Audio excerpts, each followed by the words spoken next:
All right, what's up, everybody? Welcome to the Rap or Cap podcast. I'm your host, Mike the Young OG. Got another interview with my guy, Richard. Yes, sir. What's Little good? pound to the thing. Yes, sir. So go ahead, man, and introduce yourself and let everybody know what's going on. My name is Richard Brown, and I'm currently residing in Norfolk, Virginia. I'm a true 804 boy in Lake County to the death of me. A fashion photographer, model, creative director, stylist, dancer. I do everything, man. I literally do everything top to bottom. Anything creative, I'm a part of. Mm-hmm. That's what's up, bro. So first off, I want to give a shout out to my boy Made by Jay. He did this hoodie. This joint is fire. Super hard. Yes. Hard. I need another one. Bro on Instagram. His stuff is crazy. Yeah, for sure. His drops be insane. So first thing I gotta give you, I don't know if you've seen the other interviews, but I gotta give you a top 3. So top 3 I want to give you is probably, because I want to know, I don't think I've asked you this before, but top 3 clothing brands. Top 3 clothing brands? Okay. Mm-hmm. I would probably say in terms of like fashion, I would say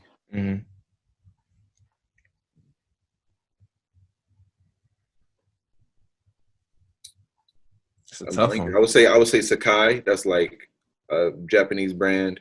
Sakai. I got to give it to Virgil. And say Off-White. Mm-hmm. Virgil do go crazy. Yeah, he gets a lot of slander, but that's somebody who's really paving the way for Black designers in the industry. And for the last one, I have a lot of brands that I'm liking right now. Off-White, Sakai.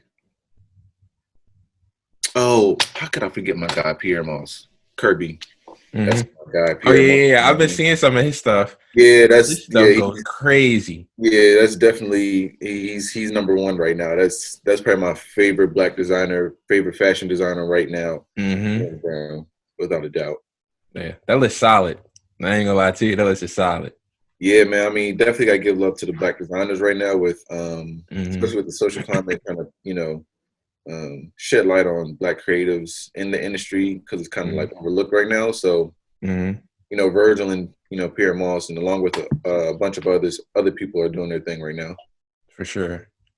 So normally, I would give this format for my interviewees, but of course, I got to do a little something different, switch it up this time, and let you get some stuff off your chest because it's some stuff I want to ask you, and it's some stuff that I know you want to tell everybody and tell me. So I think like the first question that I want to ask you is, well, first I want to start off with relationships, but the first question that I have to ask you is, what do you think the biggest struggle of a relationship is?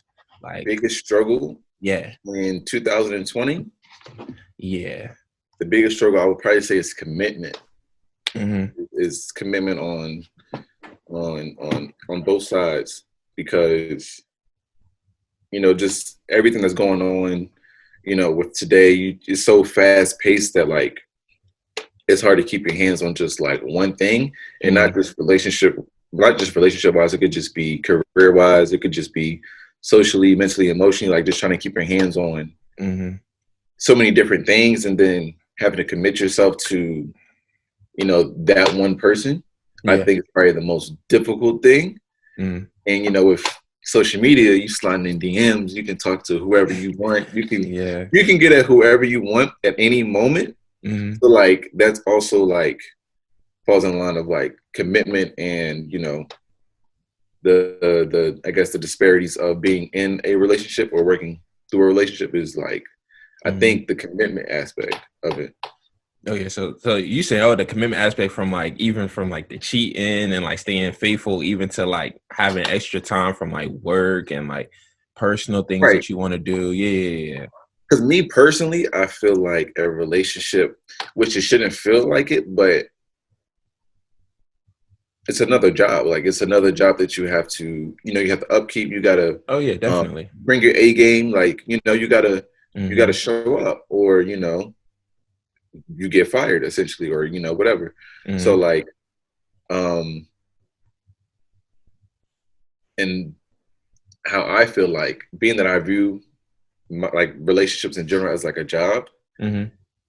and how jobs affect you, a Mm-hmm. relationship can affect you. It can wear on you, and like, yo, I'm ready to dip out. Yeah. And then that's when the commitment thing comes in, because it's like, you have people that commit to their careers for 15, 20 plus years. Mm-hmm. And then you also have people that commit to their relationships for 15, 20 plus years.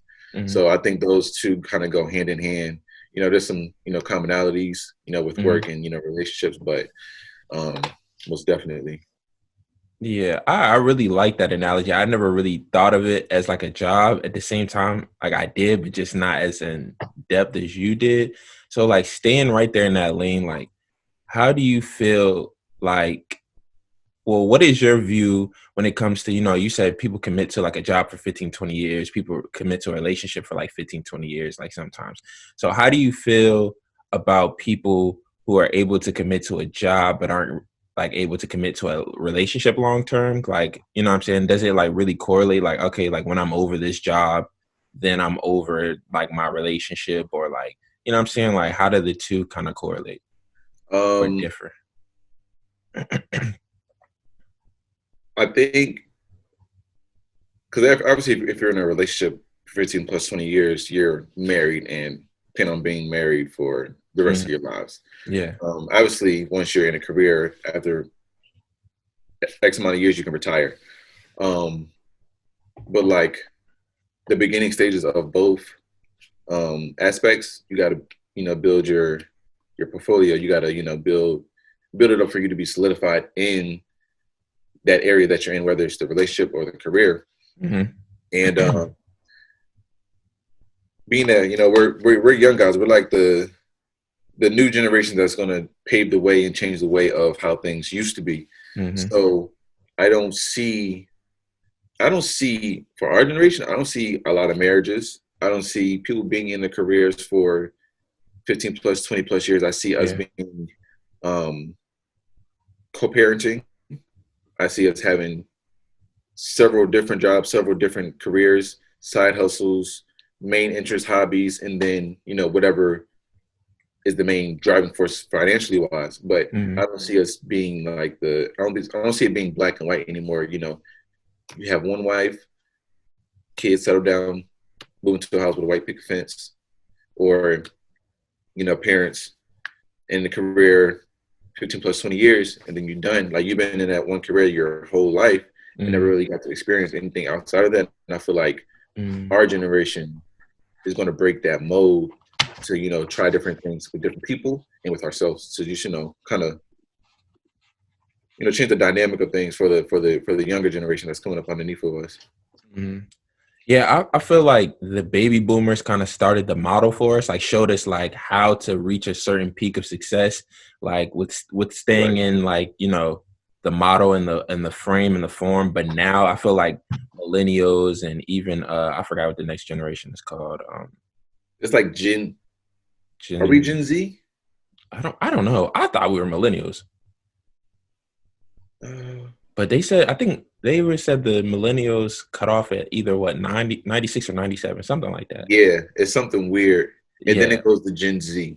Yeah. I But don't Gen Z know. is right. Gen Z is like 98 to obviously like now or whatever. Mhm. Which is like, I'm calling them niggas the TikTok generation. Yeah. That's them, bro. The TikTok generation, bro. Yeah. That's the Gen Z is like 98, up until now. Yeah. So, and also getting to that point, bro, like, Mhm. um, just the rhetoric of people older than us saying, you young kids, you young kids, y'all don't know how to act, y'all don't listen to y'all OGs, Mhm. da da da da da. And it's Yeah. like, y'all didn't teach us, like, y'all didn't teach us nothing, like. Yeah. Yeah. And I'm about to bounce around with different points, like, let's just go with voting. Y'all young kids need to vote. Y'all let Bush, I mean not Bush, Trump, y'all let them Mhm. elect Trump because the youth didn't vote, the 4 years ago. Mhm. And it's like, y'all let Bush run rampant. Both Bushes run rampant in the United States and overseas. This is facts. but y'all are going to try and place the blame on the youth when we're, we see things for what it is and call Mm-hmm. it out for what it is. You know what I Yeah. mean? Obviously, this election year, we really turned out, the black votes really turned out in America. Mm-hmm. So I just don't like, the rhetoric of the older generation trying to place blame on us when we're the ones making a difference in this country. Mm-hmm. The ones before us are 40 plus years old, and they've definitely endured some things, but for us to come in as 23, 24, 25, 26 year olds and try and redo 300 plus years of oppression and Yeah. manipulation and capitalism is just like, we're not going to pay y'all any mind because things, Exactly. you know what I mean, like things aren't the same, you know what I mean. Mm-hmm. So I went on Yeah. tangent and I lost the original thought. Yeah, it's all good. It's all good. I almost Lost lost the my thought original thought. too. But I think one big difference between us and like the baby boomers is free will. So Yeah, basically, like definitely. they didn't have free will necessarily, like because some of the baby boomers experienced some like civil rights movement and like caught it at the end and Right. was catching the tail end of that, and then they go into the another industrial revolution and all that, and like the Mm-hmm. computer came in and all that. Like we grew up essentially almost with internet. Like it was starting to come to life when we were basically like We were young. toddlers and stuff. Yeah, So we were i definitely young. I think like that, because we have more free will and it's more acceptable. Like our generation has broken barriers for the next generation. And now you see like stuff about pride, like Obama Yeah, broke that, like letting people of like the same sex, get married, like have open relationships, like it's not a secret anymore, and stuff like definitely. that. Like that was during our time period, and history is gonna look back at that and say this generation is when like expression happened, basically like Yeah, open expression and stuff like that. And I feel like that at the end of the day, the gap between our generation and their generation is that their perspective was, I don't want to say it's one dimensional because it implies that I'm saying they're narrow minded, but they had a you're right about saying that. they had a perspective for their time, because like there was a model and a form that I even feel, I don't want to say that it's racist, but like that you could follow like white people in doing, because white people own the businesses Yeah, mainly, like, and so it's like, okay, cool, like I work for this person, I just work my way up until like I'm at a certain point and I'm satisfied. Whereas right. we're like, all right, like we see how to do that, we'll stay in a career, but then it's time to translate that into our career earlier Yeah, so that we can start to yep, earlier and change it up, not stay in that same form. exactly.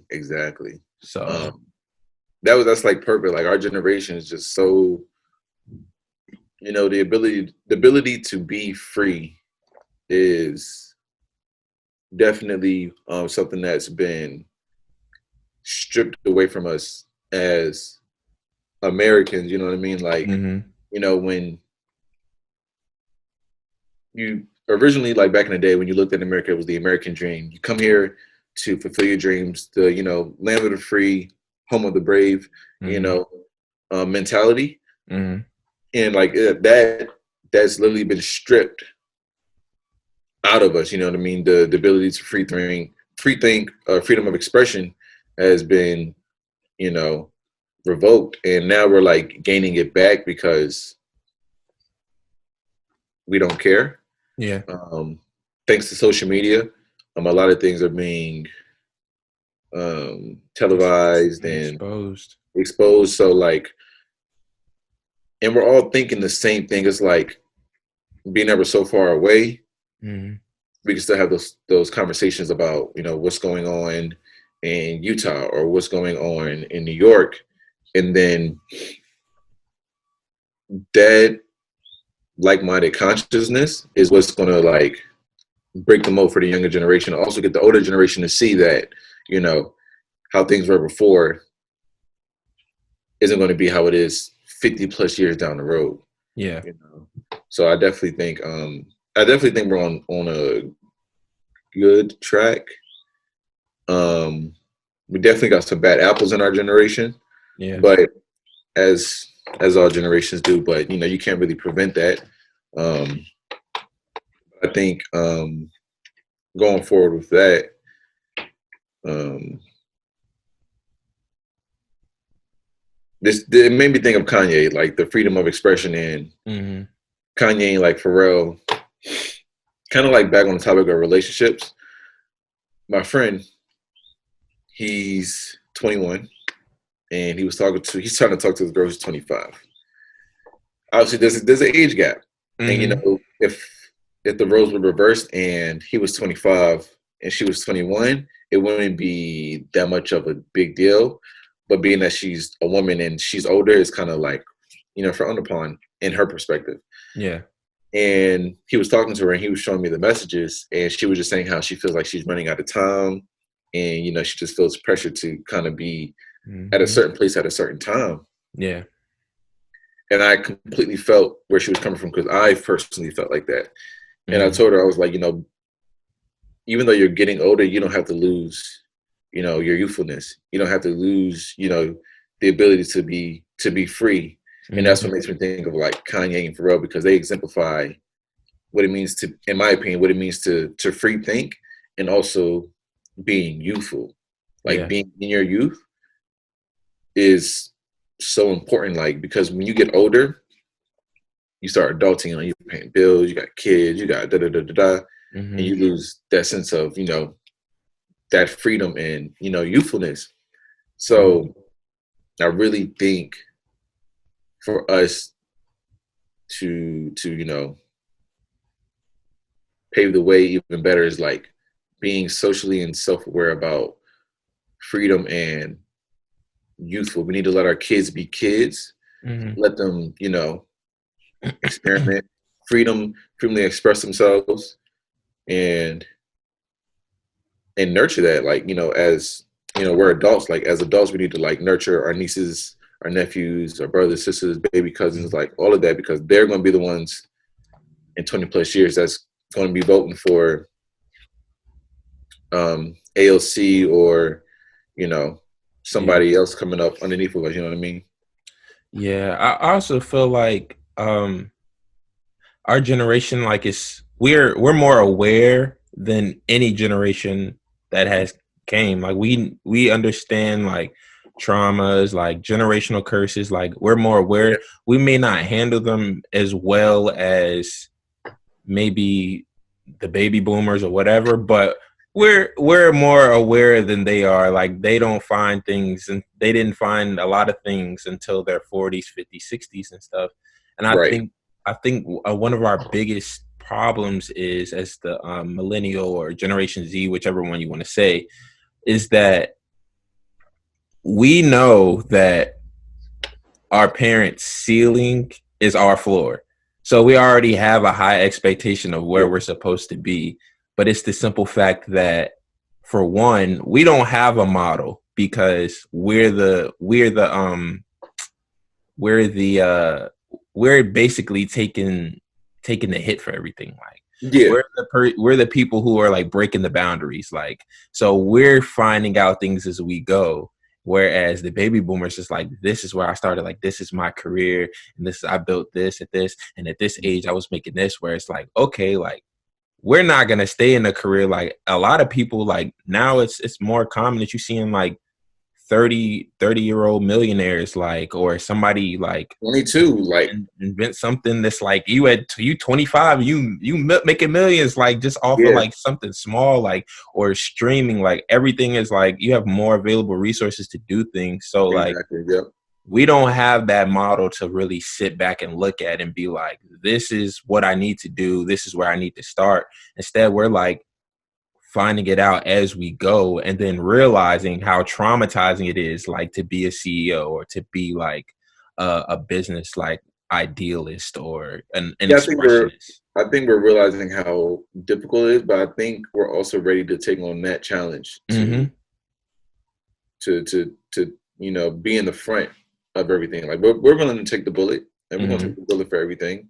We're gonna laugh about it, we're gonna joke about it, but we're gonna take it to the chin and keep moving. That's what I love about our generation, man. Like Hmm.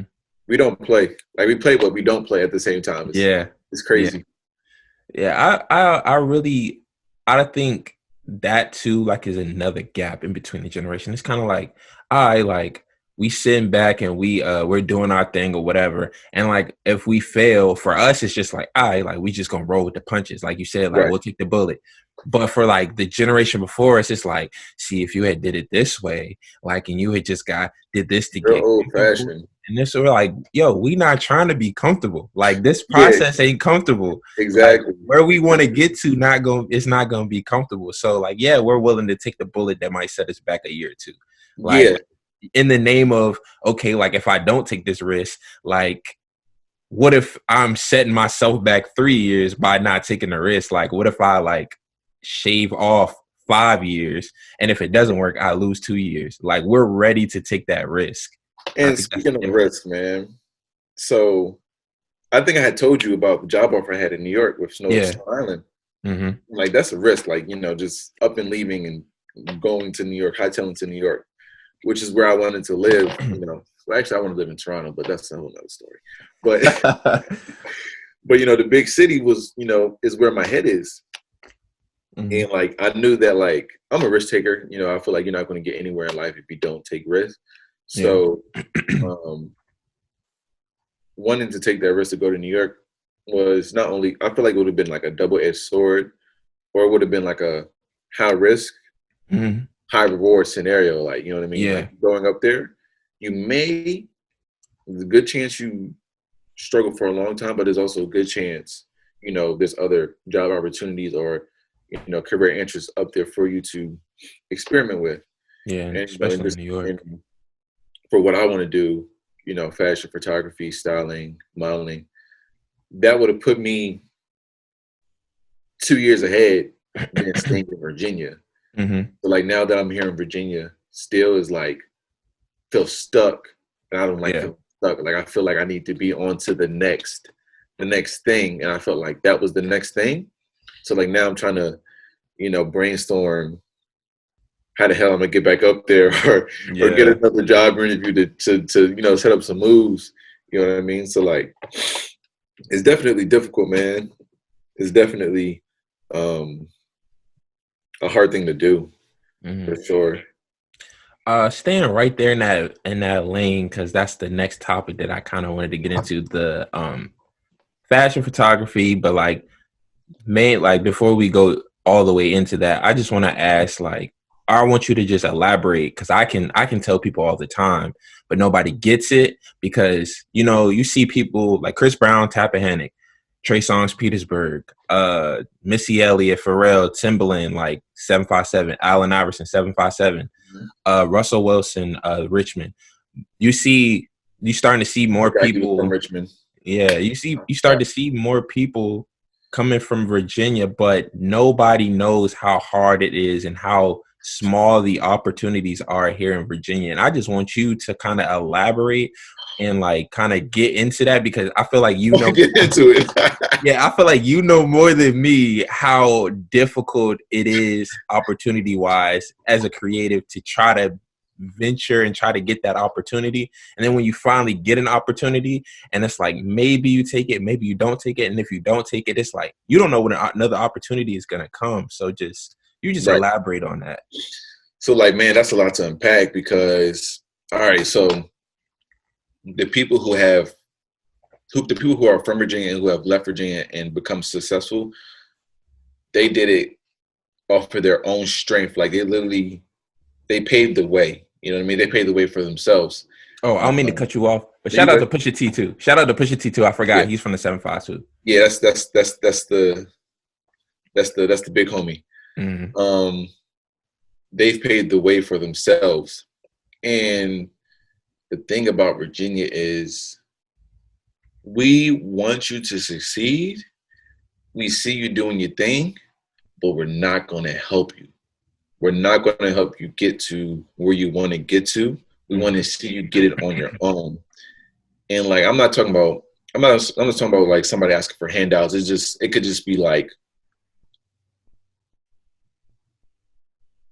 the biggest thing that has happened to Virginia creatives and Virginia in general is something in the water. And I was you know, just it's about to say that. 2020. You know what I mean? Mm-hmm. We have all this culture, all this history. You know, this rap history, this acting history in Virginia, and it's taken until 2020 for something in the water to happen.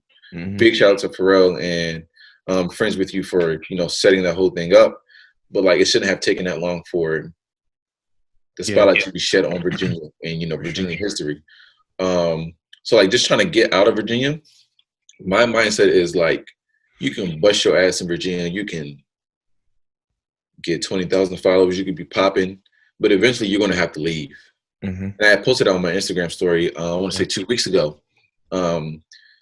Virginia is so small and the opportunities are so limited that even if you are popping, you're going to have to leave to get to a certain point. Mm-hmm. Like the money could be good here, but if you go to DC, it's going to be right there because now you're closer to New York, you're closer to Philly, you're closer to the big city.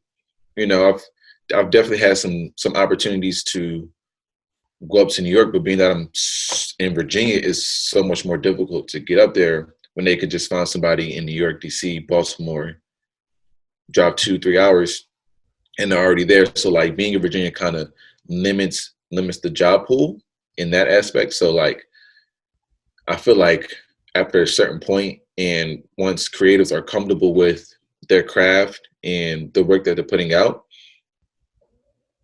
leave Virginia. There's nothing wrong with it. Like you can show Virginia love all day, but like kind of crab in a barrel mentality is like, you're gonna go, and they're not like once people leave Virginia, they're not looking back, bro. Like they're not like I'm gonna help such and such out. They doing their thing out there. They really want you to see you get it on your own, and then once you get on your own, it's like you're in the fraternity. You're in the brotherhood. You know what I mean? Like, all right, you made it out. You good. You know what I mean? Because like you said, Virginia is so small and it's so old fashioned. You know what I mean? Like this, it's either military or industrial. Not industrial, but like I consider Virginia like a retirement state. Like there's like kind of like how Orlando is. You've been to Orlando? Yeah. Yeah, so it's kind of like that. There's really not too many things going on. It's not an upbeat town at all. Yeah, at all. And I feel like it has the opportunity to because you have so many people that come for here. But like, it's just falling on deaf's ear. So for something in the water to happen, I was with you. Yeah. That was like I think about that like almost every other day, and I'm like, man, something in the water, man, needs to happen again in 2021 because the energy there is something that needs to be there every year. Hell, every 3 months. You know what I mean? So like, it's just so crazy. But I definitely plan on getting out of Virginia. I got to go. You said like you said a lot of stuff that I definitely want to respond to, but like the first thing was the something in the water like thing, like that. Like I don't think people understand, like, and I didn't even understand it because more so looking at when you look at the list of the people who's gonna come and you're like, okay, I know them. Like it was some key Virginia people on there for one that like were from Virginia, like Dram and like a couple other people like you're like, oh, like they're from the area, like, oh, they're from the 434 and they're opening up like just before like the other small acts, and like it was the opportunities there were endless.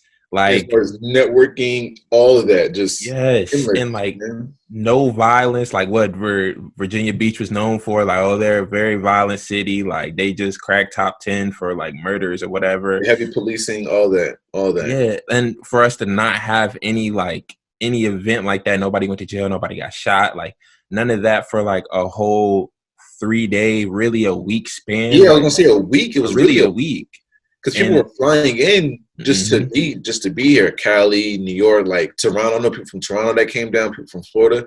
It was like, you got all these different people, and then you got the 7-5 people. You know what I mean? That's already intermingling. They got their own issues, but like there was nothing. The clubs was straight. You know what I mean? Like everything was straight. Like and That's and people crazy. and people gotta realize, like, with something in the water, like they bust people in from North Carolina, like they bust people in from DC, they bust people in from Maryland, I like forgot it about was, and you don't even know that until like, because Friday, like the rain canceled everything, but Saturday it was like, yo, like it's dumb people here, like, and it's like people I've never seen before. Of course, like you don't know everybody in that. Virginia, Right, but you know familiar faces. Like when friend groups come around, you're like, oh, they're connected for to sure. them, they're from Yeah, that. But it was like people you never seen before in your life, and you're like, where are they from? Like they talk different than them over there, but it's like he literally brought like almost the whole East Coast and then some of the North together literally for a whole week event. yeah. And then you walking on the strip along the beach, and there's like different like opportunities Cuisine, and yeah, networking man. points. Like, man, like I like obviously with me working at Cream, which is Mm-hmm. co-owned by Pusha T. I had I might not even be able to talk about this, but anyways, I had some info on the 2020 something in the water because obviously Cream was going to have some type of. We always got some type of doing something, whether Yeah. it's a BBC something in the water collab or I heard, last year what it was going to be crazy. Last year was going to be crazier than it was the The year previous before. year. Y'all gave away what, free shoes the first year, right? In the Excuse 2019? it was Pharrell joints, Yeah. and it The was all white joints. yeah, the Mm-hmm. basketball, Mm-hmm. and then we had the BBC something in the Seven Cities merch, which Yeah. was crazy. That joint was on all the blogs. But I know for 2020 it was supposed to be even crazier. Now, like 2021, actually they were supposed to start doing the build out, but with COVID and everything, I don't know if something in the water is still going to happen. Um, but the kiosk and the pop ups that were going to be there was going to be crazy. I can attest to that. Like it was just going to be crazy. So Mm-hmm. hopefully it happens in 2021. Going to bring a lot of big stuff to Virginia or to the 7-5. And I was excited for it. I was like, oh wow, for real? Like that's crazy. Mm-hmm. Just the things that they had lined up for people to get into and things of that Mm-hmm. nature. It was really just exciting to feel that like Virginia is included in something. You know what I mean? Yeah. Um, and, Definitely, because not to cut you off, but are you good? like just to put things into perspective for people who are not. I'm not from Virginia, but I've lived here for what, like almost a decade now. Mm-hmm. So it's the simple fact that Virginia's finally on the map in terms of like, oh, you hear people like, oh yeah, like I'm like, oh, Virginia sounds lit. Like it's not, like I'm not even trying to like be like rude and other. It's not lit. Like it's not lit. Like once you've done, if you can do something, find something to do new for like 3 months, you pretty much done everything. Like Yeah. not even counting DC, because DC's not No, no, no, nowhere Virginia. near it. Like once you've done like most things, you've done everything. There's not really a lot to do here. So for Virginia to finally be on the map and just like throwing out like other fests that like that people go to every year. I think the one in DC is what's the Broccoli Fest. Rocky Fest, and it happened at the That same time. that was the same weekend. Like, and they Yeah. had Wayne. Their lineup was crazy too. Then you have like Dreamville Fest, like that's a Yeah. thing now. And then you have what's the big fest that they do? It's like in New York and Florida, like Rolling Loud. yeah, Rolling. You have Rolling Loud, like, and for everything to still be like, you know what I'm saying, like in place, and for Virginia to still get that kind of love, like it was ridiculous. Yeah. Like really to be able to do that. So a shout out again to Pharrell and friends, because that was a big, great opportunity for like everybody to kind of come together and kind of see like what Virginia is about. And like you spoke on the history like of Virginia and all that. And like I used to live in the 757. Of course, like we both went to school at Yeah. ODU. And like being over like near the water, it's like you don't realize that the 757, like Norfolk alone, is top 20 in the US for most toured places. Mm-hmm. So it's like, bruh, like Are you serious? Like How? Norfolk is like a big port just for people to come and visit. And for me, like us being we're like, ain't nothing in Norfolk. Like there's nothing in Norfolk. Nothing. But literally, like people come there for the spirit of Norfolk. Like people come to VA Beach for Virginia Beach, and it's like we don't even like the water there. Like it's It's like crowded, it's dirty. nasty. Like yeah, like Yeah. but to know that and to know like that it's all this exposure, but we're still like in the shade. Like the light is not being shined on us. Like it's really difficult out here. And that's what I don't understand is like, why is it taking so long? What's like I don't know. Like what's the hold up? Yeah. You know what I mean? Like, and I think you told me, I was like, my biggest thing is like Chris Brown, like he never in Virginia. Mm-hmm. But I just found out like he barely even was able to come to the festival because of the felony. You know what I Yeah. mean?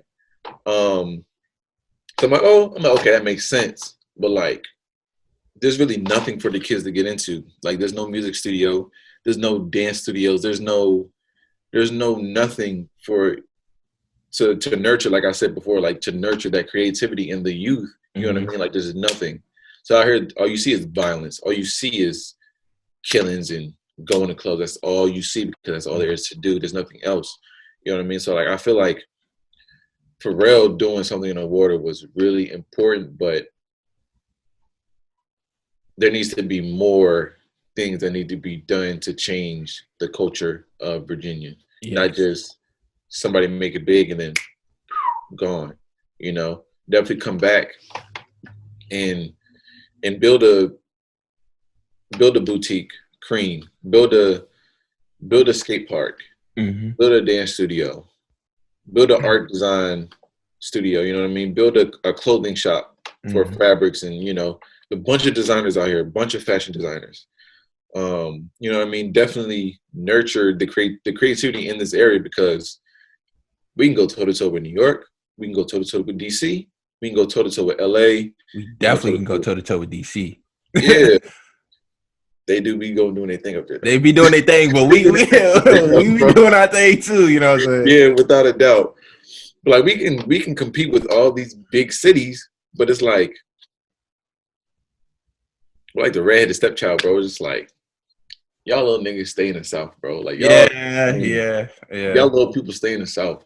You know what I mean? Like, and it's unfair. It's like, yo, like I don't want to have to leave Virginia. You know what I mean? Obviously, LA looks beautiful. New York, the busy city, Big Apple. Who wouldn't, in my opinion, who wouldn't want to be in that environment? But like, I would also want to be at home doing this. Be touchable. Yeah, you know what I mean? But I think like two things. One, it's like you said, like we don't have anybody from Virginia like that's big, like that's iconic, like that is touchable. Like, you know what I'm saying? Like, even though I think Trey Songz comes back to Virginia more than anybody. Like, No, push me in Push Virginia. it. Okay, maybe Pusha. I ain't been to 7-5 in a minute, like consistently, but I did see Pusha like a couple times when I was down there at Cream. You was in the shop. Like I'm in there like, but and I think besides Pusha and Trey, like those two are the only people who are consistently in Virginia. Of course, like Trey is from Petersburg and he has like a house. His mom lives here. His family is here and stuff like that. Yeah. But it's like they're not touchable. Like even though Trey and Pusha probably are the most touchable, I guess, people or like common people that you see, like they're not touchable. Like Trey walks around like with like 50 bodyguards. Like Pusha walks around by himself, but you just know better. Like don't come near him. Like, you know what I'm saying? Don't come near him. Like he's with his homeboys. So it's like just don't even. Like they're not touchable. They're not like, and not to say they're not relatable or they're not like they're not down to earth, but you just know like it's a gap between them. It's like us looking at Michael Jordan, like, you know what I'm saying? Like it's not the same thing. and they don't stay, and you don't see anything else from them until they're in the corporate world, or like until they're in the fraternity. And you're like, dang, like, how did he do this? How did he do that? And it's like, well, we'll never know because until he tells us, because we're Right. just like all y'all. Like, of course, they probably would want to help Virginia get off the map, but like, you can't do anything here because it's so stagnant. Like, Yeah. it's so stagnant. And the other thing that I wanted to say was like, a lot of people, and this is not a knock on anybody's brand, because of course I'm rocking like my homeboy's brand from Virginia, but a lot of people like they have to do stuff like this in Virginia to get popping. Like, you have to pay homage to Virginia almost in order to get out of Virginia. So it's like you see a lot of people coming out with the I'm so 804 t-shirts and the Virginia Nascar t-shirts, and like I'm probably missing some, but like I know Jamal does the from Virginia with love, like the brotherly love, like and stuff like that, like, or Virginia's for lovers, I'm sorry. And so it's like you almost have to like, it's like Virginia makes you pay your dues, like you said, like, we want to see you win, but we're not gonna help you see you win. Like, we're not gonna help you win. Like, and that goes to like the different brands of Virginia. Like, they're not, you don't see brands of Virginia collaborating. And like, it'll be like the biggest brands in 804, the biggest brands in 757, 434. You don't see that though. Like, you don't see that. And that's why it's so difficult, because it's like opportunities are skim. And if I have to choose between me or you, I'm going to choose me, because there's no we. Not 10 out of 10. Yeah. But it's crazy because like with the creative community, we all know each other, or we all know of each other. Mm-hmm. It's like everybody intersects, like Richmond, Northern Virginia, 75, 44, 804, like it all intersects. You know what I mean? Like, I don't care if you went to Mary Washington, VCU, ODU, or JMU. At some point, and if you're in like the creative field or, you know, fashion, photography, X, Y, Z, you're going to cross paths with somebody you're a designer. Okay, she's a model. This model knows this designer or this photographer. Now you already have that connect, but like they're not going to set that connect up. You have to do it. Yeah, like you have to do it on your own. And it's like, damn, like you really got to do legwork out here. You really got to campaign for yourself out here. You know what I mean? And that's draining. Because like, as far as me, I get in creative slumps because, not to say that like anybody out here is bad, creatively speaking, I'm just not inspired by it. Yeah. I have to look at New York photographers and New York models and New York creative directors to get inspiration, when I just want to go outside and be like, that guy right there, but I'm like his work. I definitely want to, you know, I'm inspired by that. I definitely want to try something like that. And there's, in my opinion, there's something out here that inspires me other than my own motivation to get up out of here. You know what I mean? You have a lot of great people out here putting out great work. I'm just uninspired by it because I know the potential that people have out here, and I feel like they just settle for trends. It's really trendy and just being mediocre. Like, in my opinion, like, not to say that the work is mediocre, but they're settling when they could be so much better. They can do so much more out here. Because like going back to like just free thinking, like you can create whatever you want. Like you can literally, if you say like, yo, I want to go skydiving, but I want to make it a video and a photo shoot. Go do that. I haven't seen anybody. Well, I did see Virgil do that, but as far as Virginia, that'll be so big. It's like, yo, this dude out in the 75 did a photo shoot, jumping out of the sky. You know what I mean? Like, and he had on a tuxedo. You know what I mean? He had on a tuxedo and he was holding a balloon.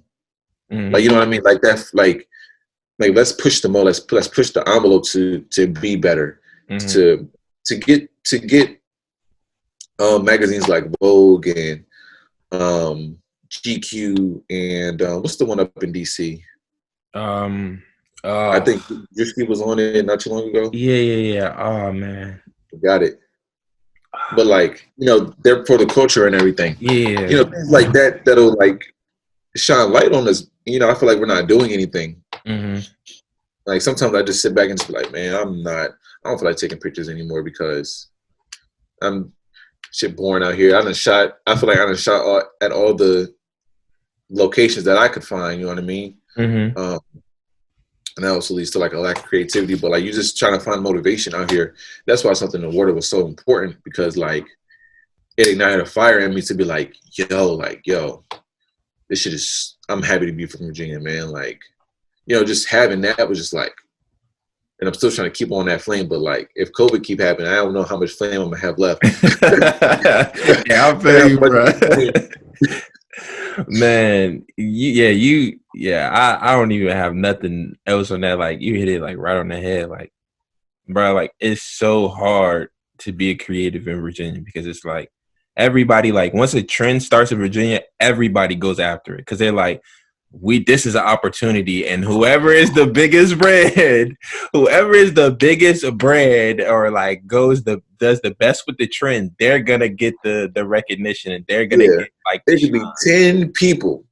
It could be 10 people doing the same thing, but that one brand that does it is gone. They made it out. They're done. They won. Literally, like, and it's like I feel like this hoodie was very creative. Like, I was like, I didn't know where he was gonna go with it. Bro went to ODU, right? Yeah.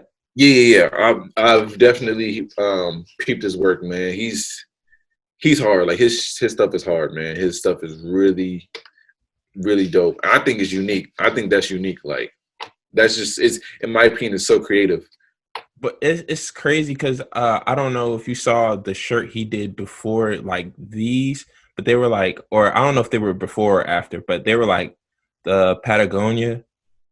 Yeah, his name is made by Jay Wright on Instagram. Yeah. He did the Patagonia ones that have Virginia, but because he did that and they did so well, somebody took the same idea and changed the colors.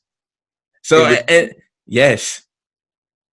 And so it's like, and he puts his ideas out there, and like all of us do. Like, if you're from Virginia, like you put your ideas out there because you're trying to network, you're trying to connect. So you might share your ideas with somebody, and then to find out the next week, or to find out months later, they've taken it and just changed like certain elements of it. It's like you're in competition with yourself, with people in Virginia, and people all around the world. Like, it's exactly, a totally different thing. Exactly, and to that point, that's when like that crab in the barrel mentality is like, you're trying so hard to get out, and then it's just like, no, nigga, I'm gonna borrow that, not give you credit, and run with it. You know what I mean? Or like, I think the most popular brand in Virginia is probably SSX. Yeah, probably. Them boys need to go. Them boys need to go to LA. They need to go to New York. Yeah. They got it. Like, they need to go. They really need to go. Like, there's so much bigger than, in my opinion, there's so much bigger than Virginia. Like, if they take that, if they make a pop up in New York for like a week, man, they'll go crazy. Yeah, they'll go crazy. For sure. And their marketing, their photography, like everything top to bottom is a beautifully done, man. It's beautifully done, and I definitely want to see them succeed. I think because they've been doing this for a long time, and I know that, like, because they had a lids collab, and that joint was crazy. Oh my gosh, I remember the lids collab. Yes, yeah, and it was just like, yo, they got a lids collab, and they're from Virginia, and it's like, yo, that was huge. Yeah, that was huge. So I'm like that alone, just take your talents elsewhere, man. Get out of Virginia. Like, it's cool that y'all want to be a local brand for the community. Go get that bag in New York, go get that bag in LA, and just come back. Yeah, just come back. Just come back. Yeah, that's the only thing. We want you to leave and go, but come back. Definitely, always show love. So, one more thing before I ask you some questions about photography, because I got some. Just dang, I lost my train of thought. I had it too. it was something about brands. Whatever. I'll remember it. But moving into photography, first, like just kind of explain like the process because I think now that it's really getting popular, Yeah. like people look at photography as like, all right, all I need is a Nikon, or I'm gonna just use my Polaroid, and you Mm-hmm. know, I'm gonna just go to different places that look nice and take pictures and do little different angles, like I'm taking pictures on Instagram, and Mm-hmm. then I'm gonna just edit them on my phone and all that. So like, just tell me like a couple different cameras you use. I know you've told me before, but just tell everybody else like what kind of cameras you use, like the editing process, like the whole what your pictures look like on Instagram and what your portfolio looks like. It's not a 3-day process. It's a Right. week, 2 week, 3 week process. So like just to start off at the top, like I handle everything. So like I'll look for the model, I'll Mm-hmm. create the mood board, I'll go location scouting, I'll typically pull the clothes. Like I'll typically go to the thrift store, pull the Mm-hmm. clothes to match my mood board. Like I'll do everything top to bottom. Mm-hmm. And that also goes to how Virginia doesn't have any resources. Like we don't have Nordstrom, we don't have a Dior shop or Versace shop or whatever for me to Mm-hmm. pull clothes from or even gain inspiration from. So I go to the thrift store because you can find like some hot couture stuff there. Mm-hmm. But anyway, so like top to bottom, I'll pull the model. Man, I'll be on your Instagram going through see who you following, see if they're Mm-hmm. on mood board. I'll just be strolling down a rabbit Mm-hmm. hole, and then I'll find somebody, pick them, message them, show them the mood board, try and set it up. Most of the times it doesn't work out because of schedules and things of that nature. I'm strictly analog, which that means is film and like VHS style photography and videography. The two main film cameras I use are my Canon T50 and my Minolta SRT. They're probably like originated in want to say like the 50s or 60s, and they still run perfectly fine. Um, my photography, I wanted to kind of like exemplify um, like portraits. So like I Yeah. want you to be able to feel the image. So I don't really do too many touch-ups other than like blemishes and color correcting. But like most of the time, like once I get it back, I do a few touch-ups and I'm ready to post it. Because I want it to be authentic and genuine as possible. I don't want to do too much touch-ups. I want it to feel natural, and I want you to feel like you can feel the picture. Um, Mm-hmm. Shooting on film is a process because you only get, depending on the film roll you only have 36 pictures or 24. So, which basically means 36 pictures or 24 shots. Mm-hmm. So you got to get it right. It's not like a digital camera where you can just snap, snap, snap. The shutter speed and do 3,500 different images. Yeah. No, we don't have that kind of time or that kind of, and it Mm-hmm. costs money for it to get developed, to pay for the film, get it sent out, so on and so forth. So when I shoot, I am really cautious and strategic about with who I shoot with, and because I typically don't charge, but like now, um, I'm guessing people are starting to like my photography more. That they're asking me, what are my rates? And I always felt like I'm not chasing the money. I'm not doing this for money. I'm doing this because I genuinely like it. I know the Mm-hmm. money will come when it comes, but like now it's kind of like I The can't ignore it because grind. because everybody's like that's asking me to shoot. Is like, what's your rates? Can you do this? And I'm like, okay, now I have to. It would be dumb for me. I'll be doing a disservice to myself by not charging. You know what I mean? Yeah. Um, so I've only been shooting for a year, but I've been styling for going on like 3 years. Um, I just got tired of like reaching out to photographers trying to shoot my idea, and like it would never work out. So I was like, man, let me go get a camera. So I was like, man, I've always liked film Mm-hmm. cameras. Like I've always liked the nostalgic feeling of film. So I was like, let me go get a film camera.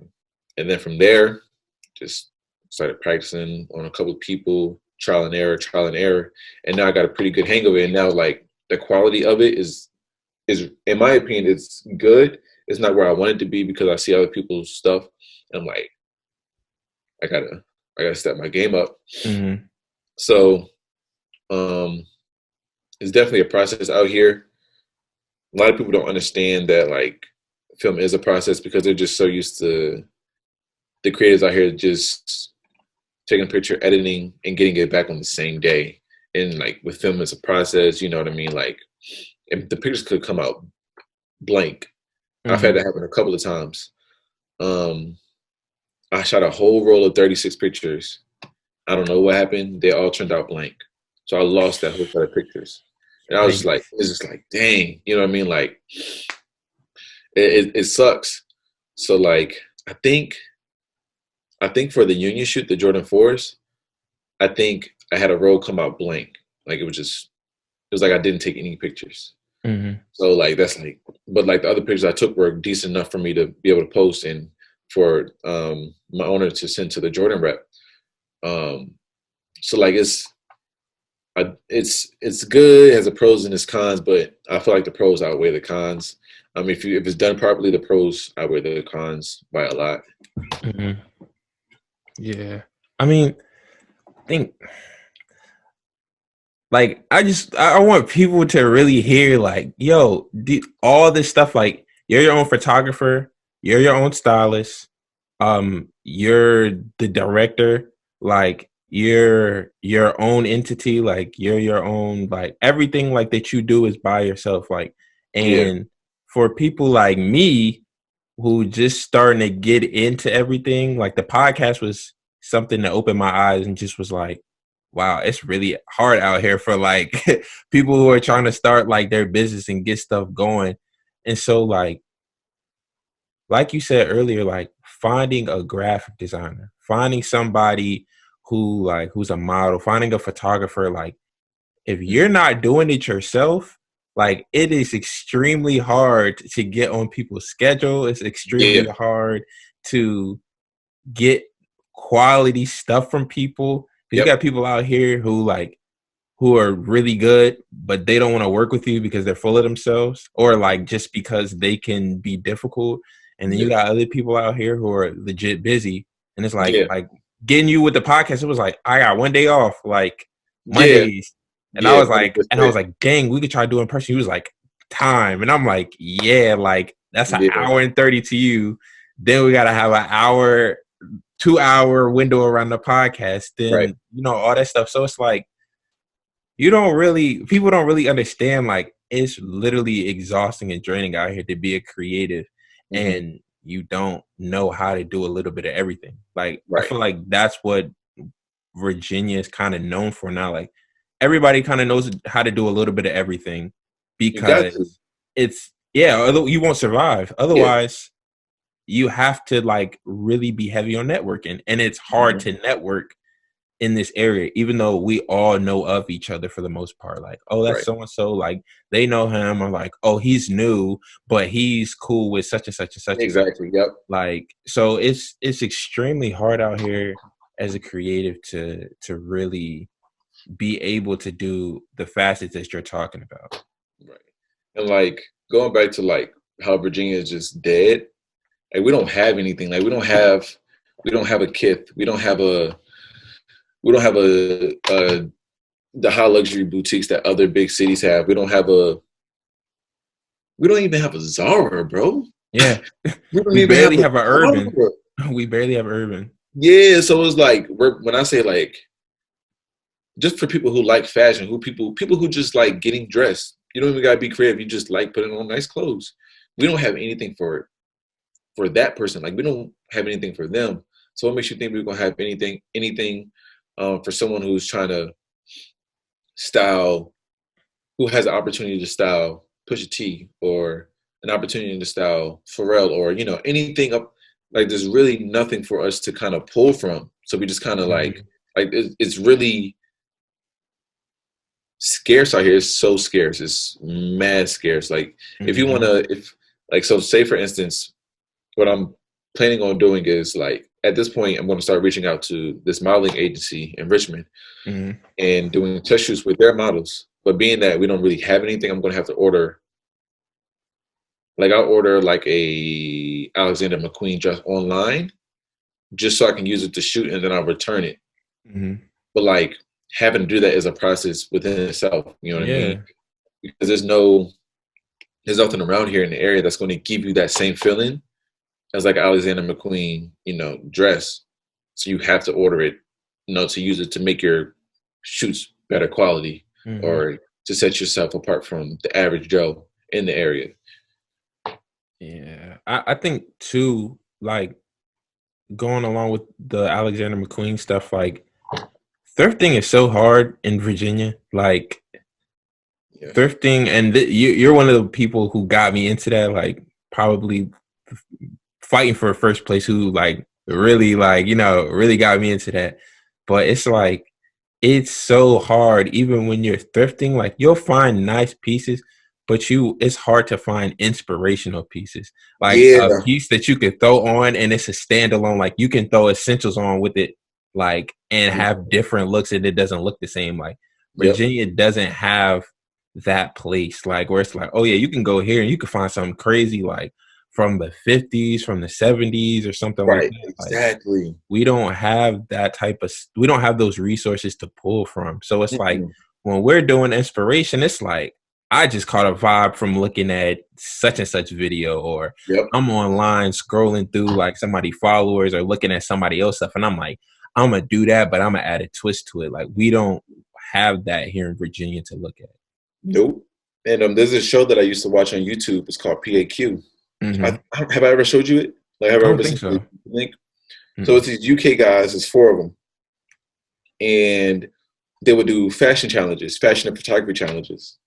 After Mm-hmm. we finish this, I'm gonna send it to you because you're gonna be like, "Yo, this joint's crazy." And Mm-hmm. I want to do this in Virginia. Like, I want to do this for us because I feel like we can. Um, so like they'll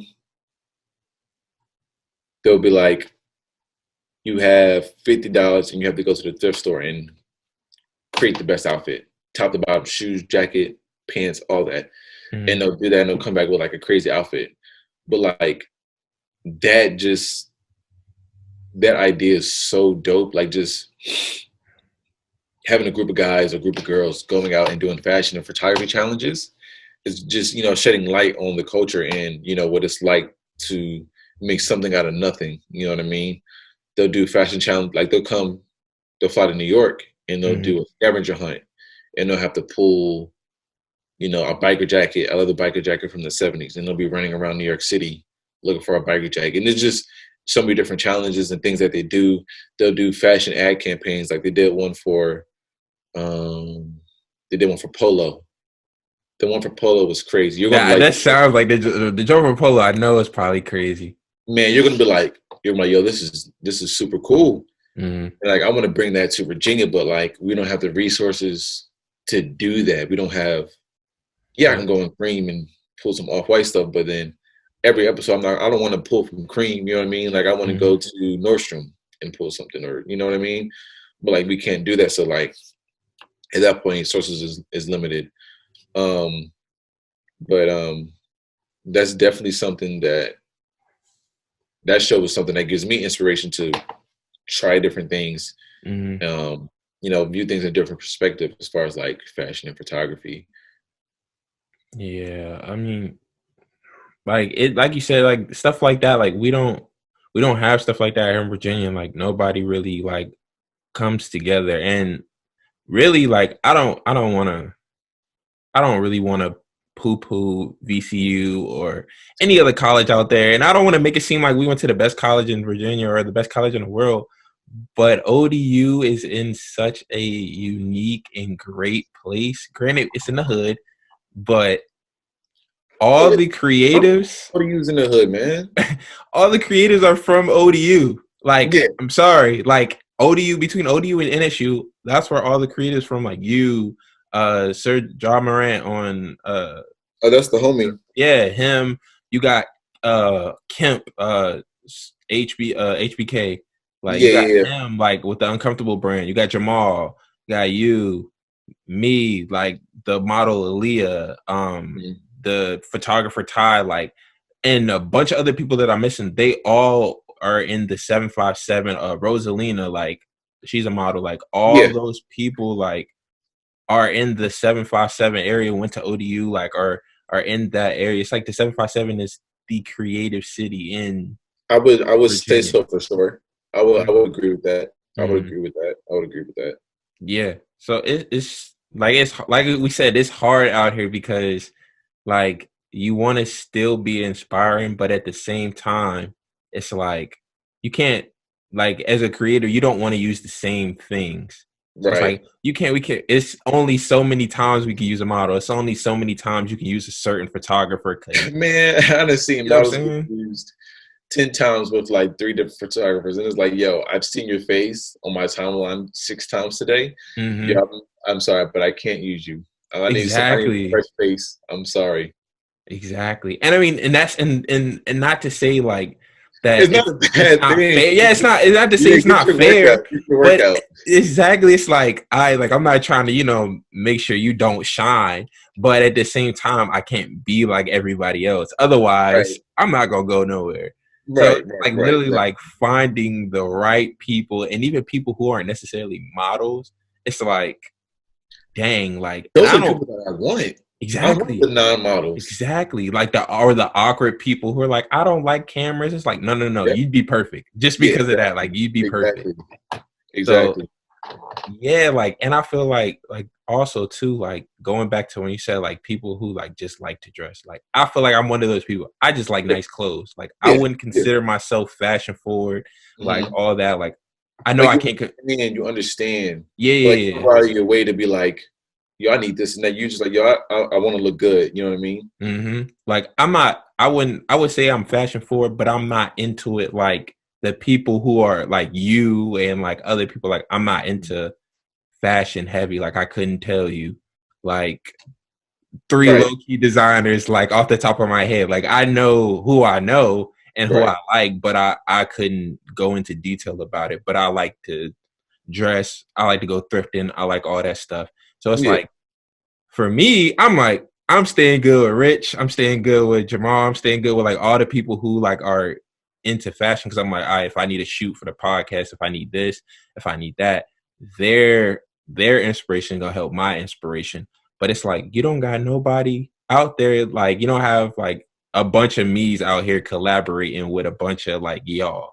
Like Nah. it's literally like I just like to dress like they too into it. Like I'm not collabing with them. It's like no, like Yeah. they could use you. Like Yeah, for sure. they could use you. Like they're looking for people like that. Like okay, I just like to dress because you have more creative control Hmm. like over people who are just like I just want to look nice. So as long as it fits my style, like we good. Whereas you collaborating with another fashion person, it's like nah, like I don't like that. Like I like you like the oversized look. I like the fitted like Right. skinny da, and there it's like I like we're not gonna get anywhere. Like I can't shoot you because you're not fitting my vision right now. All right. So look, speaking of that, yo, in my opinion, bro, like I like um I like androgynous dressing, which is basically like unisex dressing. Mm-hmm. So it was like borderline masculine, borderline feminine.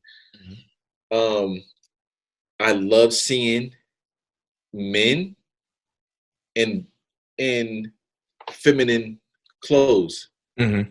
Not feminine in the sense of like a dress and a skirt, but like you're wearing a crop top and you got on um like high waisted pants with like cowboy boots or something. But Mm-hmm. you got a flower in your ear and you got a rose necklace or something of the sort of like that. Yeah. When I bring those type of ideas to people out here, they're like, like, Yeah. like man, I can't do that. But I know if I had the same idea and I went to the bigger city, they'll eat that up every For day. sure. They'll eat For it up sure. every day, and it won't be any type of question. Like I would do it. I would dress up like that, but I Mm-hmm. don't trust somebody to capture my vision. That's Mm-hmm. why I've never been on that other end of it. I have no problem putting um on a shawl or something. You know what I mean? Like I have no problem doing that. Like Mm-hmm. it's a picture. You know what I mean? And freedom of expression. Mm-hmm. Um, but like getting other people to do out here because, like you said, people being narrow minded and closed minded, they don't want to break the cycle of doing something different. Mm-hmm. To I feel like to be successful, you got to take that risk, and you got to be comfortable being uncomfortable. You got to be willing to sacrifice your pride and you know your own opinions as far as fashion wise. Mm-hmm. You do something different. That drink could probably turn out crazy. It could be the best picture you ever take. But like, just being so, narrow minded might, hinder you from, doing that. Mm-hmm. And like you said, like nobody in Virginia is doing stuff like that. Like, and regardless, like if you don't like dressing like that or whatever, it's just kind of like when you're dealing with creatives, like you just need to go with the vision. Like, you know what I'm saying? Yeah. If I say something, like, even if it's not in detail, just follow the vision and, you know what I'm saying? Like, promote it. Cause like, if you say, like, if I take this, like, if you take things to New York, if you take, which I think is like the mecca of like fashion and like the mecca of everything, like New York is just New York. So, like you said, who wouldn't Yeah. want to go to New York? So, if you take stuff like that to New York, like, it'll be, like it'll fit in with the norm. Like, Yeah. but here in Virginia, everything is so rigid and so like narrow minded. It's Yeah. like, all right, like I can't even get anywhere and I can't do what I want to do. And now, like I had the idea, and for people like who don't understand the way a creative's mind works, it's like when you have the idea, it's very impulsive. So you have to do it then, or Yeah. otherwise, when you try to do it later, it's not the same. Cause like, smell good. Like, I've had to shelve so many ideas just because like in that moment or if that in that month, the 2 month time span, I Mm-hmm. was set on this idea. Kept getting turned down, kept getting turned down. All right, that joint shelf. I'm on to the next joint. I probably won't get back to the idea for maybe another 2 years. Who Yeah. knows when I'm going to be in the mood to try and capture something like that again. Mm-hmm. And so like just trying to reinvent yourself and reinvent your photography and your fashion and whatever you're into. It could be your podcast, it could be your design. Just trying to reinvent each time you put out work. Mm-hmm. What I mean is extremely important. Whether somebody's on board, whether they're not on board, you got to keep going. Mm-hmm. Like, and that's the hardest part. Is like you're as a creative, you have to self motivate yourself, especially like now with COVID going on. Struggling, struggling. Like even like I'm not like the stuff that I want to do, you can't even do because of precautions. Yeah, Like I did like a mini one, but it wasn't like as elaborate as I wanted it to be. Like did a mini shoot. Like now I want to do a shoot with you. Like, but it's yeah, like time schedule crunches, like COVID going on limits everything that we can do right now. So it's like, how do you even like, or asking you the question, like, how do you even stay inspired during like these times? Like, even though it's not like the plague or anything, but it's out here bodying people, like, and we're at yeah. the peak of where it is like now, like even before it first came out. So like, how do you just stay inspired, and like what are some of your inspirations right now, if you can tell us without somebody stealing it? Um, it's hard for me to be inspired because I work 6 days a week. So like Mm-hmm. a lot of my time is like me trying to think at work. And I only ever shoot maybe once every 2 weeks. So I really don't create as much as I would like to. And I only Mm-hmm. have one day off. So like my one day off is goes to adulting, grocery shopping, gas, haircut, X, Y, and Z. So Mm-hmm. like the creativity time, I don't have a lot of. But when I do, I try my best to get the idea out because most of the time I got to head to work right after I get done. Mm-hmm. So the how I find inspiration is just I'll go on Pinterest all day, every day. I'll be at work on Pinterest. Or um, my cousin, Dante, he's killing the game, man. He's killing the game.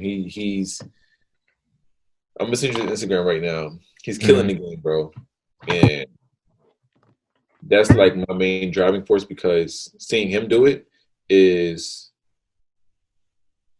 is representative of where I would like to be. Not so much in his lane because his lane is unique, but like Yeah.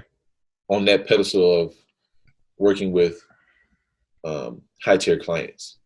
Mm-hmm. Um, Oh wow. yeah, Wow. it's crazy.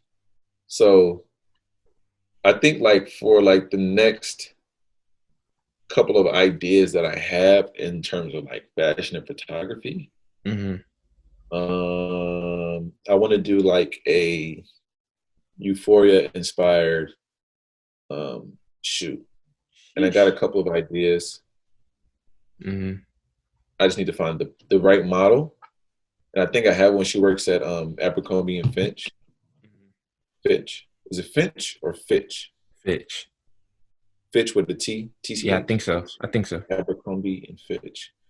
She works there, and I want to use her because she has like the perfect facial features, jaw structure, Mm-hmm. cheekbone, high arching eyebrows type of situation going on. Mm-hmm. I think she would be perfect. And then the next one is probably gonna be one with my girlfriend. I think Mm-hmm. I want to shoot her on like portrait inspired, photography. And after that, I'm blank. After that, I have no idea what I want to do next Yeah. at all. I'm working on this True Religion one that I did with Sir Jamont. Mm-hmm. Um, they sent him some clothes to modeling, and he asked me to shoot it. So I got to get that back to them pretty soon. But I'm waiting on the film to come back so I can, edit it and put it out or whatever. Mm-hmm. Like for me, that's like my first outside of work related shoots. That's like my first kind of like ad campaign with like a brand. Mm-hmm. No, although they didn't approach me personally, they approached him and he asked me, and I got the chance to shoot it. So that's like to me, that's major. And Yeah, for sure. I think I got some pretty good shots. So I can't wait to drop that sometime within the next week. Hmm. Can't wait for that. Like, I got to see that. Yeah, I hope it's good, man. I'd be nervous because that drink could come back blank. Like, you know what I mean? You never know if it's gonna come out Yeah. gray for some reason, but I think I'll be fine. Yeah, I think so too. But dang, yeah, that's crazy. Yeah, True Religion? yeah. True Religion. They sent the product was booty. The best thing, the product was some butt, but the best thing was probably like the bomber jacket. The bomber jacket was cool, but everything else was like Forever Mm, 21 esque, in my opinion. I mean, mhm. Jay said the same thing, but it was merch that they sent. I'm about to say it is what it is. Yeah, for their holiday thing. I don't know what they're gonna do with it. I don't know if they're gonna post it. I don't know if they're gonna put on their Instagram. I mean, put on their website. But Mhm. whatever they do with it, I'm cool with it. It's another thing in my portfolio that I can play. Yeah, easy. Mhm. But yeah, man. All right, we gonna close this session out with man. I'm trying to think a scenario that I want to give you. Oh, Uh, yeah. I Give me a good one. definitely, yeah, I gotta do it because this is probably that is crazy because I did the last interview I did was good, and then the one that I did with my homeboy Trey, I was like, that's the best interview I've ever done. And I was Yeah, like, that's the best interview. But this one is like probably the best one that I've done and we got to get so an in far. person one in Oh, real soon for for sure. sure. Like for Gotta sure. get that in. Like for sure. Cause we still like I feel like we still got more to say. Oh, Like there's a lot. There's a lot to be discussed, man. There's a there's a lot lot. to unpack. Like and that's why I was like, I can't do the form that I would normally do because I'm like, it's just too much to unpack. It's Yeah, too much. yeah. But the scenario that I want to give you is I thought of this one literally. I wrote this one down, but I'm gonna Hmm. tweak it. So Tupac's alive, All right. and he wants you to pick two artists that you feel like he's most alike, and that his music would basically collab best with. So who are the two people that you feel like they can be two separate people from the second part of what I'm going to say.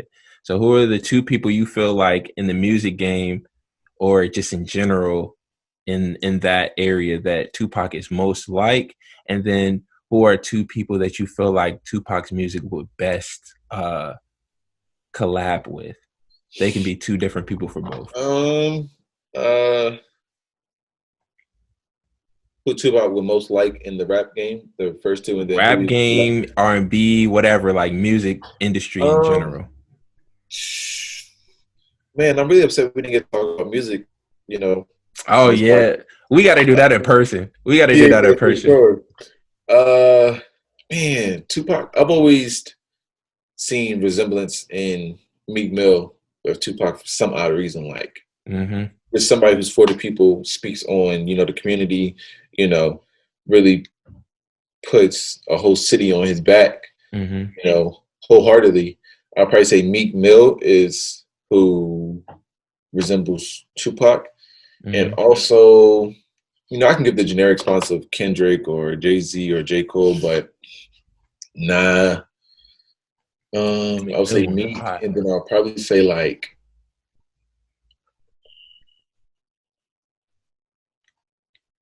Meek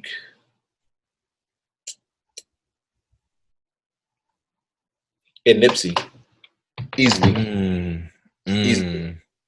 And so those are the people who you think he's what most like, or like that his music would fit, or both.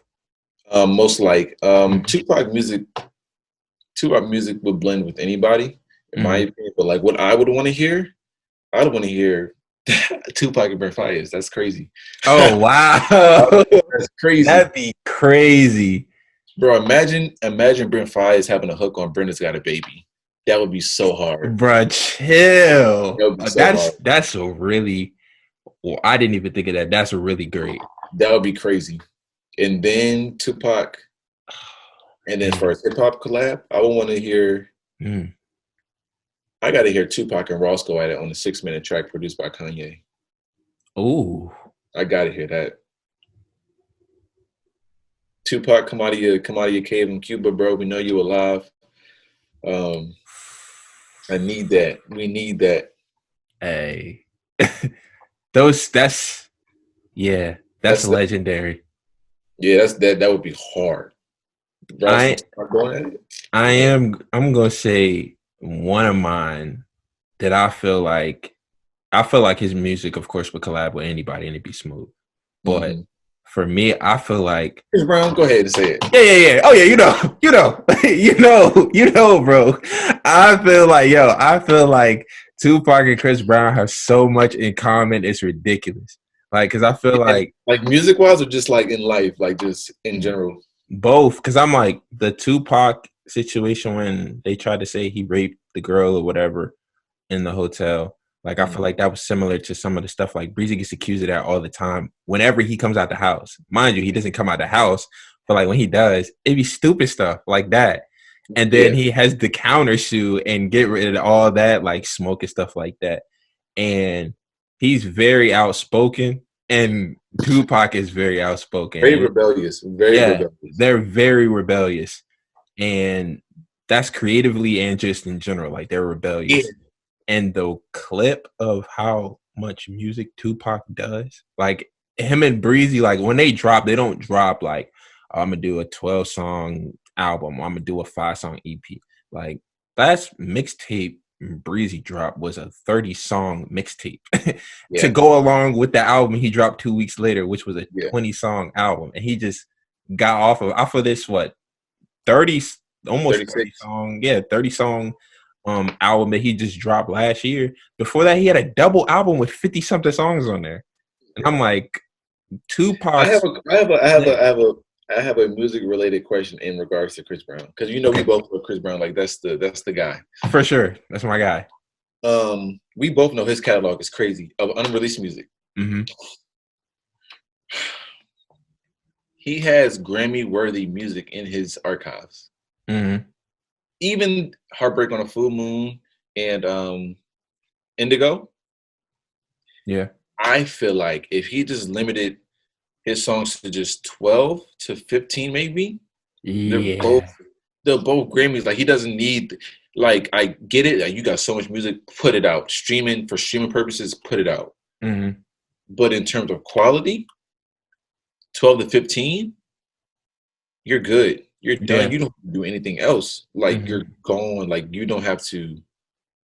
Like, you got the Grammy. You won. Because at that point, nobody else is putting out a better R&B album than you. Exactly. Yeah. But when you do 40 plus songs, and it's like, oh man, that's a long catalog to go through, and you have to listen to that you have to listen to stuff more than once for you to make a decision off of it. But nobody's listening to 40 songs and that's outside and of like that's true that's fans. that's sucks to say, but it's just truthful. I'm ready to listen to it, and not shuffle, but like, all right, I got this Big Sean album I gotta listen to next. The Big Sean Bros, Chris all dropped in the same day, and I gotta, Yeah. But like, you got Heartbreak on a Full Moon, Juicy Booty, Paradise. You keep them songs right there. Oh, you're good, bro. Like, you don't have to do all the extra stuff, bro. Like, I want to see you. Like, you're great. Like, you're great. You're a legend.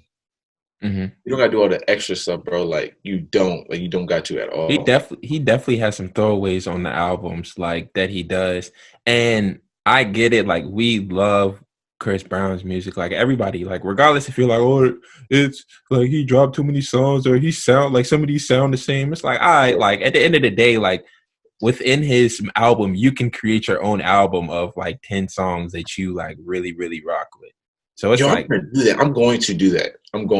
I'm glad you said. I'm going to download the songs that I like, and then that's going to be my Heartbreak on a Full Moon album. That's going to be my Indigo album. I'm going to cut all the other extra stuff out, bro, for sure. And I feel like, yeah, if like you said, if he did that, and then if he started submitting his music again to the Grammys, he would definitely easily be bodying like the R&B category, because I mean he does it now, like, and even with the Drake collab, like the No Guidance, like that was huge. Like he got so many awards off of that this year. And what? Call me, please. Yeah, I'm calling you. No Guidance was mediocre, yo. It was mediocre. For all the tension that they built and all of the music that they put out in between then. Wow. For them to come out with No Guidance and whatever the Chris Brown feature was on Drake. That was not a feature. It was BS. I feel like the No Guidance was BS. He has cool. But that's not what I wanted to hear. That's not what I wanted to hear. Yo. I want to hear Chris Brown on Feel No Ways. Like I want to hear or Western Road Flows, like, or have Drake on Heartbreak on a Full Moon type. I don't want to hear No Guidance. I don't want to see them dancing off in the middle of a parking lot. See, I did not want that. I felt like the video they got away with the video because of the beef that they had. So everybody was like, that's a funny way to kind of get back at it. I didn't think the video was top tier at all. I thought it was, I don't want to say low budget, but I thought it was low budget. And I thought it was it didn't have creativity. Like it didn't strike me as a Chris Brown video. Like it struck me as. It was just like, yeah, like whatever, like honestly, whatever them two put out together, everybody's gonna eat it up. Like they could have just did a visual to that song that would have gotten 23 million views. They know, like they're smart. They know, like, oh, let's do a dance battle in the Like, I didn't want it. I don't know. Like No Guidance is cool. Like every time I come on, I'm gonna listen and dance to it. But it's just not what I wanted from them to. I'll throw this at you. So let's say you put Drake on Go Crazy instead of Thug. Think about that. Put Drake on Go Crazy instead of Thug, and what does that do? Hold on. I don't know why it's not ringing in my head. Go Crazy. How'd the melody go? Tell me if you with it, cause I'm with it, man. Trips to your crib in the middle of the night. I'll let you miss me here, so put it down right. Yeah, I'll put Drake on there. I feel like Drake would slide on there. He definitely would have slid. He would have slid on every single song on there. Exactly. And that album project is double platinum. It would have been like 4, 5, 6 times platinum with Drake on there. Go Crazy? See, Go Crazy should have been the one that they danced to. That should have been like the dance battle. Like Go Crazy. Like, all right, go crazy, go stupid. Like, we gonna dance. You know what I mean? Not No Guidance. I don't know. That's just my opinion. Slime, man. I know we got to wrap up the podcast, but No. Go ahead. Slime and B. or Slime and Breezy, Slime and B. Slime and B. Where people aren't talking about that enough, in my opinion. They aren't. Like the first 7 songs is like, oh, these are good songs. For These are the first collab between them, like before this, they only had High End, the one hard. off of, yeah, High End was good. And it's like they only had that one between Chris and Thug. Right. Do you add a first time really like collab between them and the first 7 songs you don't miss on them? Don't miss. And knowing like and this is a testament and a knock on Breezy, like we said before. Like it wasn't long. The songs were short. And the clip on there, well, it had like what 12 songs on there, and 8 of them was fire. 13, yeah. Yeah, like 8 of them was fire. Like the first 7 songs are bangers. You got Say You Love Me, Go Crazy, Trap Back. I Got Time, She Bumped Her Head with Gunna, Big Slum with Gunna and Lil Duke. I Ain't Trying. The rest of the songs I forget about because I was like, what the hell are these? But the first 7, crazy.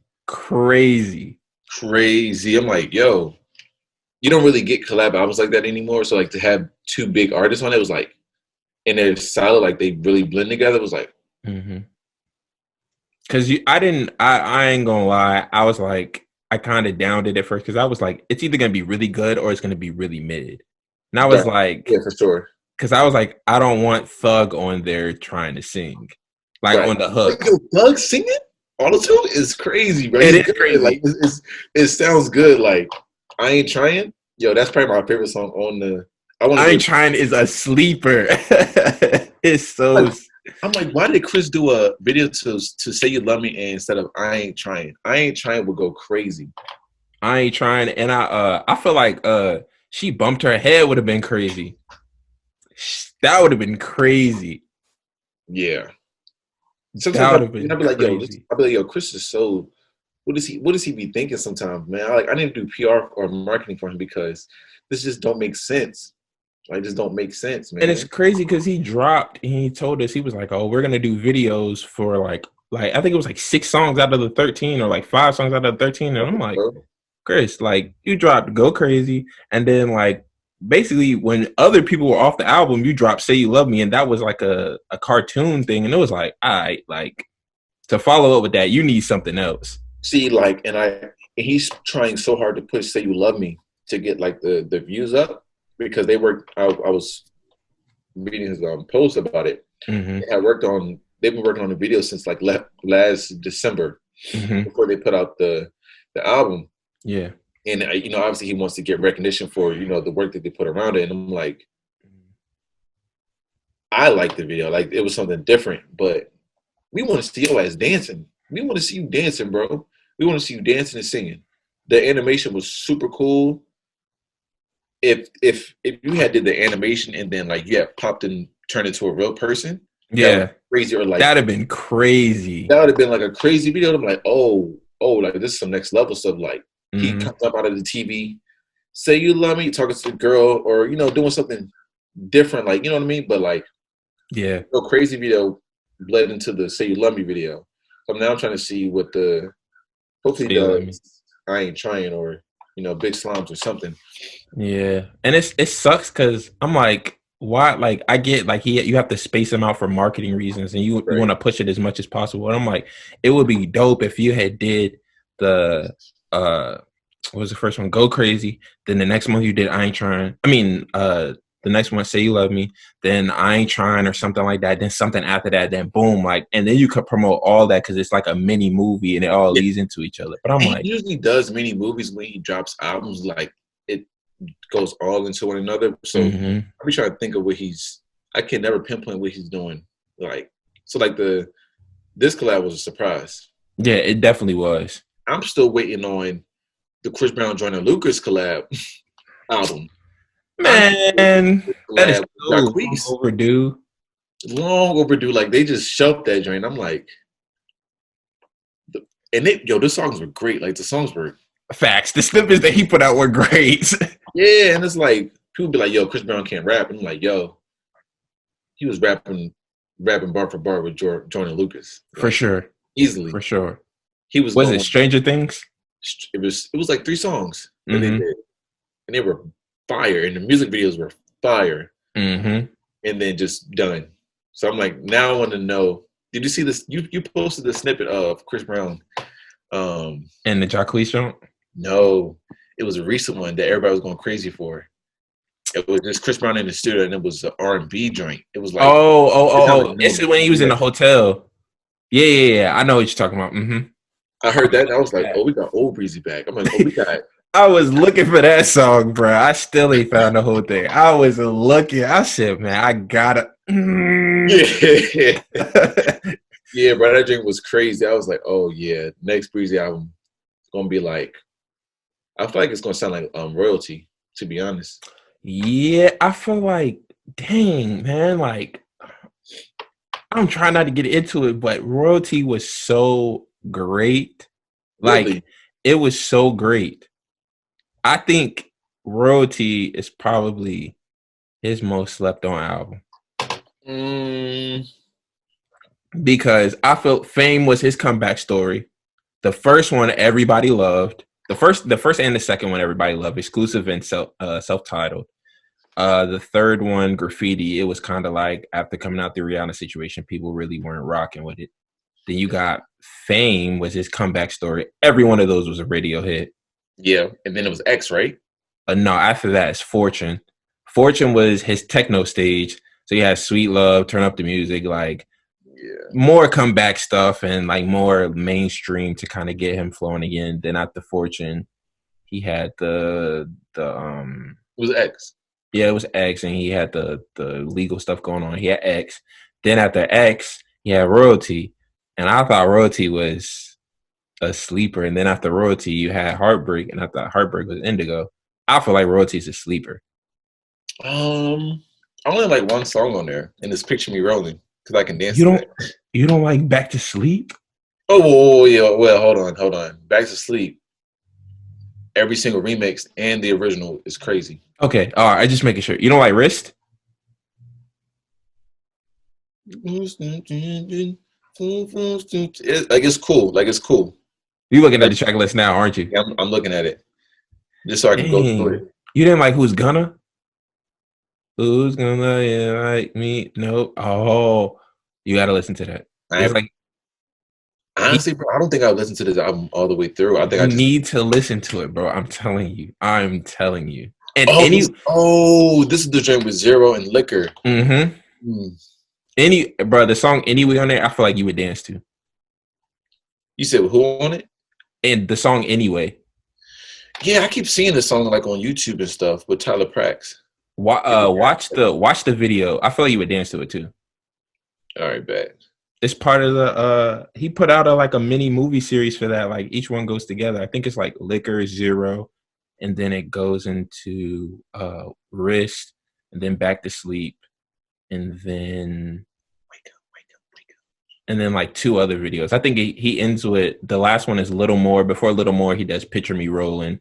And Right. then before Picture Me Rolling, I think it's Anyway or something like that. But yeah, I'm you gotta listen to definitely that.